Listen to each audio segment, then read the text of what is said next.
भाऊ नमस्कार. भाऊ माझ्याकडे एक सातगाव डोंगरी म्हणून गाव आहे. त्या गावात इतकी मोठी ढगफुटी झाली की जवळपास ढगफुटी आता 10:30-11ला तर डायरेक्ट ढगफुटीपेक्षा भयानक प्रकार होता. जवळपास 200-250 घरांमध्ये कमरेबरोबर पाणी आहे, डोक्याबरोबर पाणी आहे. सगळ्या घरोपयोगी वस्तू जीवितहानी नाही झाली. बकऱ्या कुत्र्या मांजरे गेले आहेत, बकऱ्या कोंबड्या गेलेल्या आहेत. दिवसा परिस्थिती होती म्हणून जीवितहानी झाली नाही. पण आता अशी परिस्थिती आहे की त्यांना संसाराचं काही शिल्लक राहिलेलं नाही खायला. तर तेवढं जरा 200-250 घरं आहेत साहेब, सगळे उद्ध्वस्त झाले आहेत. 200-250 घरं आणि 100-200 आले. तहसीलदारांना आम्ही सोबतच आहे. एक मिनिट सर नमस्कार. सर नमस्कार.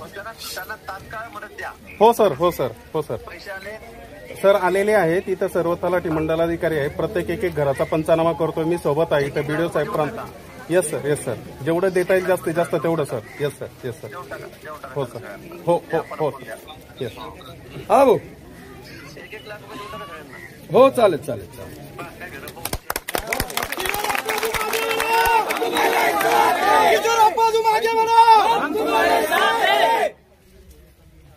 आता हे बा आपण सगळ्यांचा मला वाटतं काही सारखीच आहे परिस्थिती. आपण आता इथे वेळ गमवण्यापेक्षा सगळ्यांना सांगा, नाही तर हा माझ्या घरात आला आणि त्याच्या घरात आला नाही, माझं घर पाहिजे. ऐका ना, आता तहसीलदार साहेब इथे आहेत, त्यांनी सर्कल बोलवले. तालुका भरातले सगळे तलाठी आलेले. 1-2 तासामध्ये सगळ्यांचे पंचनामे करतील. संध्याकाळपर्यंत ते इथे राहतील. आता तुम्हाला तात्काळ खाण्यापिण्याची आम्ही काहीतरी व्यवस्था करतो. आश्रम शाळेत म्हणा, आपण कुठेतरी व्यवस्था शाळेत आपण करू. म्हणजे आताचा अक्कल तोपर्यंत आम्ही संध्याकाळपर्यंत जी काय मदत करता येईल मॅक्झिमम तो करण्याचा प्रयत्न करतो. आता काळजी करू नका. जी घटना घडली ती दुर्दैवी आहे. असं काही आता ते आपल्या कोणाच्याच हातात नाही.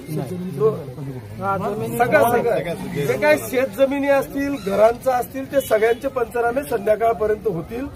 काळजी करू नका. सगळ्यांना जास्तीत जास्त काय मदत करता येईल ती करतो. आपण चिंता करू नका. चला ना. आपण त्यावरती शेती होते. सातगाव डोंगरी, गवले, वाडीशेवाडा हे 7 ते 25 खेडे असे आहेत की डोंगर पायथ्याशी दरवर्षी यांची शेती होऊन जाते. तुमचा विषय अत्यंत महत्वाचा आहे.